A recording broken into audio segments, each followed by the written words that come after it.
kematian 3 pelajar SD di Jatim setelah melakukan vaksinasi COVID. Untuk bagian pertama, saya akan menjelaskan tentang apa saja klaim-klaim yang terdapat dalam kasus tersebut. Ada 3 klaim yang terdapat dalam kasus tersebut. Klaim yang pertama adalah klaim faktual. Klaim faktual adalah klaim yang didasarkan pada fakta yang terjadi di lapangan. Klaim faktual dalam kasus ini adalah kasus meninggal pertama terjadi di Jombang. Sebelumnya, siswa tersebut mendapat vaksinasi dosis pertama jenis Pfizer. Sebelum meninggal, bocah berusia 12 tahun itu sempat demam dan muntah-muntah. Untuk yang kedua yaitu klaim subjektif. Klaim subjektif adalah klaim yang didasarkan pada opini orang pribadi. Klaim subjektif dalam kasus tersebut adalah sementara Komnas KIPI menyimpulkan meninggalnya Muhammad Bayu Setiawan bukan karena vaksinasi. Kesimpulan hingga saat ini sulit untuk mengaitkan penyebab kematian karena vaksin COVID-19. Untuk klaim yang ketiga yaitu klaim objektif. Klaim objektif adalah klaim yang didasarkan pada pengujian yang telah dilakukan di lapangan. Klaim objektif pada kasus kali ini adalah Direktur RSUD Jombang menyebut meninggalnya Naura tidak ada hubungannya dengan vaksinasi.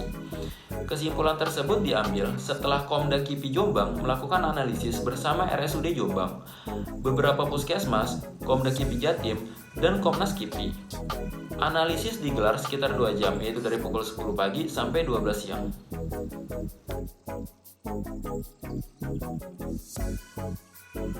Berdasarkan berita yang bersumber dari Detik News, terdapat 3 anak yaitu pelajar sekolah dasar yang meninggal setelah menerima vaksin COVID-19.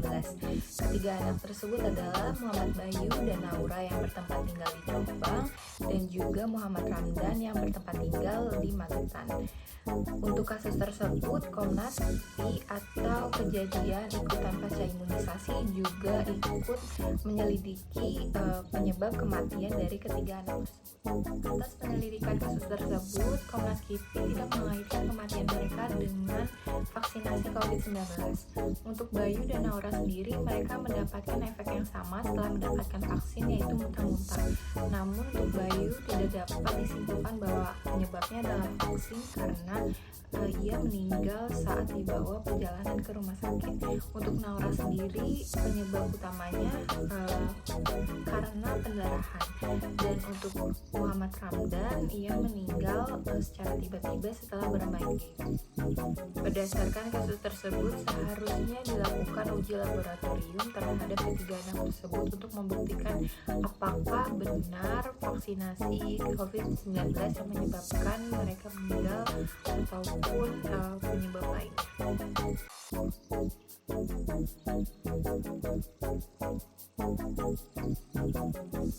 Argumen adalah alasan yang digunakan untuk memperkuat suatu pernyataan.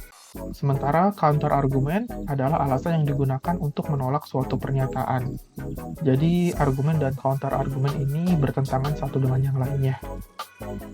Di sini terdapat premis penyebab meninggalnya siswa kelas 6 SD itu hingga kini masih menjadi teka-teki. Belum diketahui penyebab meninggalnya Bayu. Dari premis ini, kita bisa membuat argumen. Komisi Kejadian Ikutan Pasca Imunisasi sudah melakukan audit terkait hal tersebut dan hasil investigasi menyimpulkan bahwa kematian Bayu tidak terkait vaksinasi. Jadi, penyebab meninggalnya Bayu masih belum bisa diketahui. Sementara, dari premis yang sama, kita juga bisa membuat suatu counter argumen, yaitu sudah banyak kasus anak meninggal karena vaksin COVID-19. Maka Bayu yang baru saja mendapat vaksin COVID-19 dan meninggal, sudah pasti penyebabnya adalah karena vaksinasi COVID-19. Membuat 5 pola argumen deduktif spesifik, di mana yang pertama terdapat modus ponens, jika P maka Q, padahal P maka Q. Dalam kasus ini, jika Naura menderita tukak lambung, maka ia mengalami pendarahan hebat. Naura menderita tukak lambung, jadi ia mengalami pendarahan hebat. Untuk pola yang kedua yaitu modus tollens. Jika P maka Q, padahal bukan P, jadi bukan Q. Dalam kasus ini, jika saluran cerna tidak mengenai pembuluh arteri, maka tidak terjadi pendarahan pada saluran cerna. Naura mengalami pendarahan pada saluran cerna, jadi saluran cerna mengenai pembuluh arteri. Untuk pola yang ketiga yaitu silogisme hipotesis. Jika P maka Q, jika Q maka R, jadi P maka R. Dalam kasus ini, siswa kelas 6 SDN Gedangan mendapat dosis pertama jenis Pfizer, maka siswa tersebut mengalami demam dan muntah. Jika siswa tersebut mengalami demam dan muntah, maka ia bisa meninggal. Jadi, jika siswa kelas 6 SDN Gedangan mendapat dosis pertama jenis Pfizer, maka ia bisa meninggal. Untuk pola yang keempat ada silogisme disjungtif. P atau Q bukan P jadi Q, atau P atau Q bukan Q jadi P.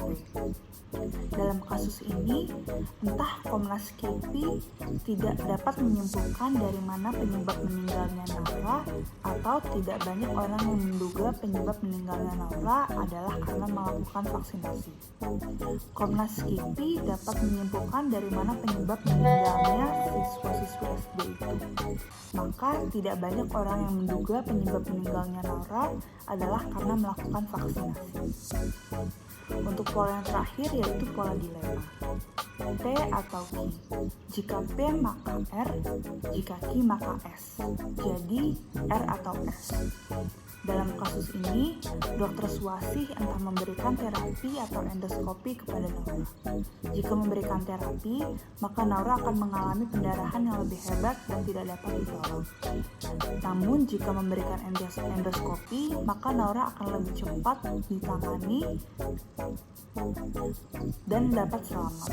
Jadi harus memilih Naura tidak dapat ditolong atau Naura akan lebih cepat ditangani dan selamat.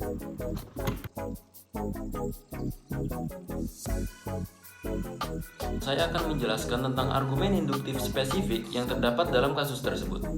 Ada argumen kausalitas yang terdapat dalam kasus tersebut. Argumen kausalitas adalah argumen yang timbul dari adanya peristiwa sebab akibat. Argumen kausalitas dalam kasus tersebut yaitu Dr. Suwarsi menduga Naura menderita tukak lambung sehingga mengalami pendarahan hebat. Naura mengalami pendarahan pada saluran pencernaan yang membuat dirinya meninggal. Ia memastikan pendarahan yang dialami siswi kelas 4 SDN Catagayam, Kecamatan Mojowarto itu bukan efek vaksinasi COVID-19. Tetapi, antara pendarahan dengan terapi yang kami berikan, pendarahannya lebih fokus sehingga anak ini mengalami pendarahan yang hebat dan tidak bisa kami tolong. Akhirnya meninggal pada 31 Desember. Terang Dr. Suwarsi.